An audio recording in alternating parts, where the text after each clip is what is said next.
কদমতলার ঝাড়ঝাড়িতে ধুলাবালি ও শব্দদূষণ বিপর্যস্ত গ্রামবাসী। কদমতলা ব্লকের কুর্তি ঝাড়ঝাড়ি গ্রামীণ এলাকায় শুকনো মরশুমে ধুলাবালি ও বিকট শব্দের যন্ত্রণায় অতিষ্ঠ হয়ে পড়েছেন স্থানীয় বাসিন্দারা। এলাকায় একাধিক পাথর ভাঙার ক্রেশার মেশিন বসানো হয়েছে এবং পাশাপাশি বিকল্প জাতীয় সড়কের নির্মাণ কাজ চলায় পরিস্থিতি মারাত্মকভাবে অবনতি ঘটেছে বলে অভিযোগ উঠেছে। গ্রামবাসীরা জানিয়েছেন, এক ব্যক্তি জমি ভাড়া নিয়ে একই স্থানে কয়েকটি ক্রেশার মেশিন চালানো হচ্ছে। এর ফলে প্রতিদিন ধুলোবালি ছড়িয়ে পড়ছে এবং মেশিনের বিকট শব্দে স্বাভাবিক জীবনযাত্রা ব্যাহত হচ্ছে।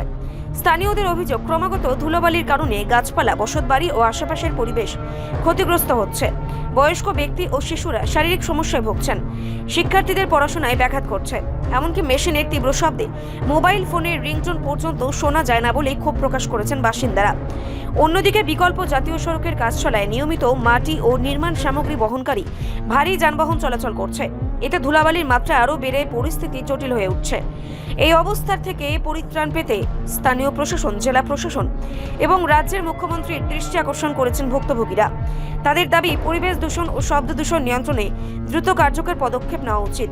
তবে ক্রেশার মালিকরা দাবি করেছেন, তারা নিয়ম মেনে জল ব্যবহার করে ধুলাবালি নিয়ন্ত্রণের চেষ্টা করছেন। বৃষ্টিপাত না হওয়ায় কিছু ধুলো উড়ে যাচ্ছে এবং রাস্তার কাজের কারণেও ধুলোবালি ছড়াচ্ছে বলে তাদের বক্তব্য। পাশাপাশি সমস্যা নিরসনে প্রয়োজনীয় ব্যবস্থা গ্রহণ করা হচ্ছে বলেও জানিয়েছেন মালিক পক্ষ। গ্রামবাসীর অভিযোগ ও মালিক পক্ষের বক্তব্যের মধ্যে দ্বন্দ্ব থাকলেও এলাকাবাসীর দাবি স্পষ্ট, তাদের স্বাভাবিক জীবনযাত্রা ফিরিয়ে আনতে প্রশাসনের দ্রুত হস্তক্ষেপ প্রয়োজন। আমার সমস্যা হইল গিয়া দুলাবালু আওয়াজ, আর এখানে হয়েছে গিয়া প্রথম সমস্যা হইল গিয়া আব্দুর রহমান তাই না জায়গা ক্ষেতর জমি আসলো। এই সব জমি হইল ক্ষেতর জমি বছর মিলে 3000 টাকা, আর কেশার আলা দে 50,000 টাকা।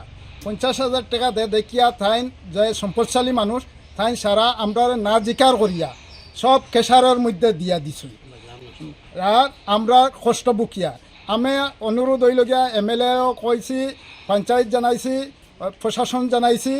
বর্তমানে আমি ডিএমর কাছে আমি কাগজ বর্তমানে আছে, আমি আর হাতে দিয়ে আইছি। এখন আমি মুখ্যমন্ত্রী স্যারের কাছে আমার অনুরোধ হইলগিয়া এই যে কেশারগুলা, এই কেশারগুলা আমরা জেলা সুস্থতা রইত বজায় রইত, এর লাগি আমরা কেশারগুলা আমরা চাই আর ইকানো রইত না, তান অন্য কোনো জায়গাতো হইতে দেবার লাগি। আমার সমস্যা হইলে শ্বাসরোগ, ছোটো বাচ্চার সর্দিও, সাইনাস সবসময় থাকে। এরপরে হইল গিয়া বয়স্ক মানুষ আছে, বয়স্ক মানুষের আওয়াজ সহ্য করতে পারে না, কিতার লাগে তারা মাথাত জ্বালা করে। ওই জ্বালা করে গতিকে আমরা সবই এই কেশাররা আমরা চাইয়েন না। কেশার নিয়ে আপত্তি জানাচ্ছি ঝাড়ঝাড়ি কুর্তি 5 নং ওয়ার্ডের বাসিন্দা 25-26 পরিবারের। আপত্তি হলো কেশারের সাউন্ড, ধুলাবালি এইসব নিয়ে। আমাদের ঘরে মোবাইল চলে না, সাউন্ড শোনা যায় না, বাচ্চাদের পড়াশোনা হয় না সাউন্ডের কারণে।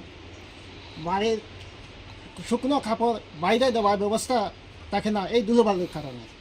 তাই আমি চাচ্ছি যে কেশারগুলো বন্ধ হওয়ার জন্য। 20-25 পরিবারের মানুষ ঝাড়ঝাড়ি কুর্তি 5 নং ওয়ার্ড, উত্তর ঝাড়ঝাড়ি কুর্তি পঞ্চায়েত 5 নম্বর ওয়ার্ড। বিষয় হইল আমরা ধুলাবালি কেশারও ডাকে সহ্য করতে পারি না। রাইতো বর্ডার ফালানি দিনও সারাদিন করা এই পজিশনে হাসি গড় দুয়ার অবস্থা নাই। ধুলাবালি ইনো আছে 6টা, আর এদিকে তো আর আছে। তো ধুলাবালির সমস্যা, পাথরের ডাক ডুক এটা সমস্যা। আমরা গড়ে দুয়ার থাকতে না, কাপড় নাইলেও করতে হয় না। কাপড় চোপড় এবার ঠান্ডা গেছে, আমরা একটা দিন কমল বাইরে বার করছি না, এরকম অবস্থায় আছে। কুর্তিগাঁও সবার 6 নম্বর ওয়ার্ড। আমাদের সমস্যা হইলে এখানে কিছু কেশার হয়েছে। আব্দুর রহমান আদি উর্ফে সুরমান আদি, উনি এখানে 5-7টা কেশার দিয়া পাড়া প্রতিবেশীর মানুষেরা বসবাস করতে দিতে না। হরতামরদার বেমার কমেন না, শ্বাসকষ্টর, আর হরতামরদার পড়াশোনা করতে খুব ডিস্টার্ব। সকাল 3টা থেকে ভোর 3টা থেকে রাত্রি 12টা পর্যন্ত গাড়ি লোড আনলোড খালি হয়।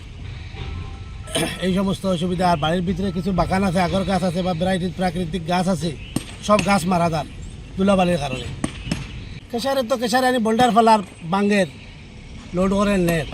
আমাদের অসুবিধা তো আমরা গাছপালা নষ্ট, আমরা বাড়ি ঘরে থাকতে পারতেছি না। আমরা ঘরে একটা 1 ইঞ্চি জায়গাতে বালু ভরেন নাইলে দেখা নাই, তান জায়গাটা তাই নিষ্কাশন করিয়া করে না।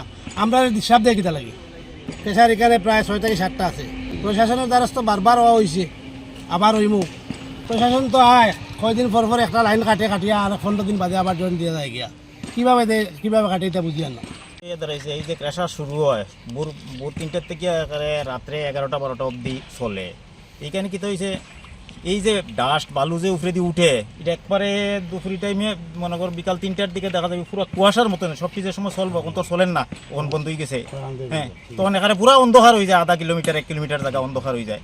এরপরে মনে করো কাপড় শুকানি দিতাম, তো কাপড় আমরা অর্ধেক শুকাইয়া নিয়ে গরু ঢুকাইয়ে দিই, কারণ এটার তো আর রাখলে পুরো নষ্ট হয়ে যাব এই অবস্থা। এরপরে যদি দেখা যায় যে শিশু বাচ্চা যারা আছে, ছোটো বাচ্চা বা বয়স্ক যারা, এরা শ্বাসকষ্ট দেখা দেয় রাত্রে খুব বেশি।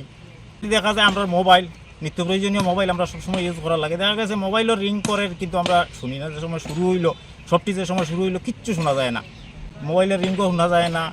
এদিকে স্টুডেন্টের সামনে এক্সাম, তারা পড়াশোনাও করতে পারেন না, কিচ্ছু করার নাই। রিপোর্ট সংবাদ প্রতীক্ষা।